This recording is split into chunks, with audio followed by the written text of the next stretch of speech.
Well, he was brought in to be a star, but it never happened.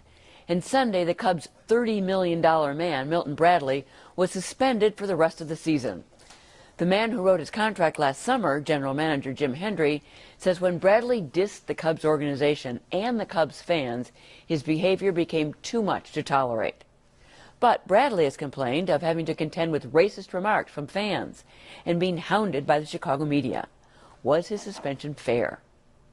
Joining us to talk about Milton Bradley are Brian Peruke, a host at The Score Sports Radio; Kelly Saindon, a partner in the law firm of Bologna, Shapiro, and Hines. Welcome, both of you, to Chicago tonight. So, tell me initially, was the suspension fair, Brian? Legally, I don't know, but just from the perspective of looking at it from the Cubs organization's perspective, I think so, because Milton Bradley not only has done what Jim Hendry has said he has done, which was basically use the fans as an excuse for his poor performance. He also took himself out of the lineup about an hour before the game on Saturday. That was after he took himself out of the game the week before at Wrigley Field. Saying he was hurt. Saying he was hurt. He had Right. a knee problem. Then he was real curt with the media afterwards in a really odd exchange between the media, who was asking legitimate questions, and Milton, who seemed to be offended by those legitimate questions. Can a player simply take himself out of a game? I guess well, he did. If you're really hurt, I guess you could say, listen, I got a problem. Milton has had a history of lots of stuff, including injuries that sometimes people have not thought were completely 100% legitimate. He also has a history, allegedly, of not going out onto the field when he doesn't feel at 100%, at not being what you might call in the sports world enough of a gamer. But I think another big aspect of it was on Saturday, the same day he took himself out of the lineup about an hour before the game, he also refused to go in and pinch hit when his manager Lou Piniella and his hitting coach Von Joshua wanted him to go in and make an appearance in the game. And then Joshua got into his face in the dugout, they got into it, and I think all that stuff combined with the fact that, and I think this is the most important part of it, with the Cubs, their entire organization is so PR focused, and everything with them is the fans. And we draw 3 million people a year, the best fans in the world, the most loyal fans in the world, the fans, the fans, the fans, the fans. For somebody in that uniform to take shots at the ones who pay the bills, that is Class A no-no in Cub world, and in most worlds. Well, Kelly Saindon, you represent a lot of athletes. You're not representing Milton Bradley. I'm not. But was this legally, was this a way to do it? Was this a fair suspension? No, I don't think it was. I think not? he's being treated disparately. I think when Lou Piniella trash talks Milton Bradley, he gets away with it. There's no issue. It's when he's not performing, they use him as a scapegoat, and they draw attention away from the losing games by let's suspend this guy. They knew about his anger management problems.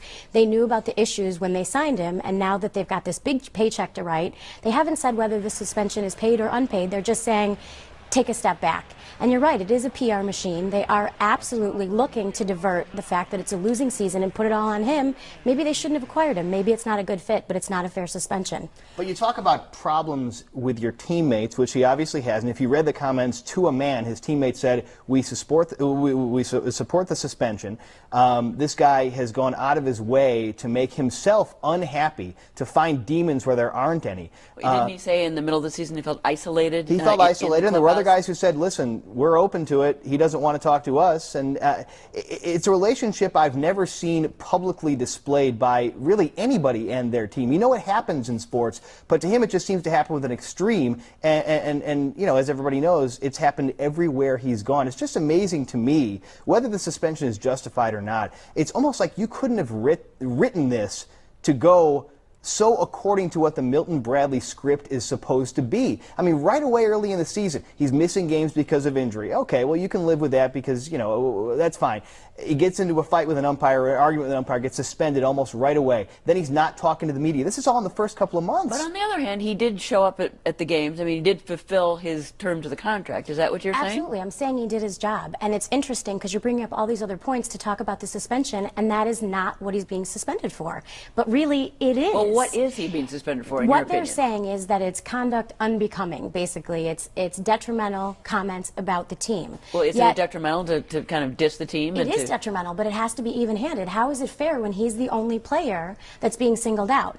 It's because of all of these other things. Do you really think he's the only player being singled out for the problems that the Cubs have been having? Carlos Zambrano, for one, is one guy who does a lot of wacky stuff, and some of it comparable to what Bradley does, except the big difference, I guess, is that Zambrano is well-liked by just about everybody, except, you know, he goes off every once in a while, whereas Bradley is well-liked by just about nobody, and he goes off every once in a while. But I will say that Zambrano a couple of years ago, when he attacked the Wrigley Field fans after they booed him, I think he called them stupid. I don't want to put words in his, but he said something about the fans. And they made him go out there, I think, the next day and issue an apology. That I didn't mean it, I'm sorry, I apologize to everybody. You know, I don't know that they didn't give Milton Bradley the same chance. And he just basically probably said, there's no way in heck I'm going to do that. And again, legally, I don't know. But if they were just to pay him and bench him for the rest of the year, I think that's pretty much what this amounts to. Problems with the manager, problems with your teammates, and problems on the field. I'm not going to discount that. Now, the Players Union has said they may file objection to this suspension. Correct. They may file a grievance. How do they do that, a grievance? Well, what they have to do is, when you're suspended according to the collective bargaining agreement, they have to get the approval of the player's agent. So Milton Bradley's agents have to approve the suspension, the filing of a grievance relating to the suspension. Okay. And they may not do so because he really isn't happy in Chicago, and he may very well, if he's getting paid, just take the time out, sit on the bench, which is really right now what he's happier doing. So it's all going to depend, because the Players Association has to represent him, but in this specific instance, they have to get the approval of the agents to do so. And you say that the suspension actually hasn't even been filed yet, which is kind of unusual too. Absolutely. They went out right away and blasted the media. Like you said, they're a PR machine, and they immediately said, that's it, you're suspended for the remainder of the season. Yet they have to actually... Have they talked to him, do you know? I don't know if they've spoken to him, but they have to actually issue in writing why he's suspended, the bases for doing so, and give it to the Players Association as well as Mr. Bradley. And thus far, nothing's been filed with the Players Association. And I will say, for whatever difference this makes, Bradley is not with the team right now. He's been sent home, literally home, and he's not traveling with the team. And from what I understand, home to Chicago or home to where he's? I believe home, which is away wherever. from the team. Yeah, they're in Milwaukee right now, and he's not with them. I don't know whether he's in Chicago home or California. So something has certainly happened. Well, sure. They did tell him. Maybe they went to his hotel room, I believe, on Saturday or Sunday, whatever day it was, and said, this is why I'm doing this. And I believe Milton's response, according to what I read, was, you done. Well, he was done. Somebody yes, was done. He was.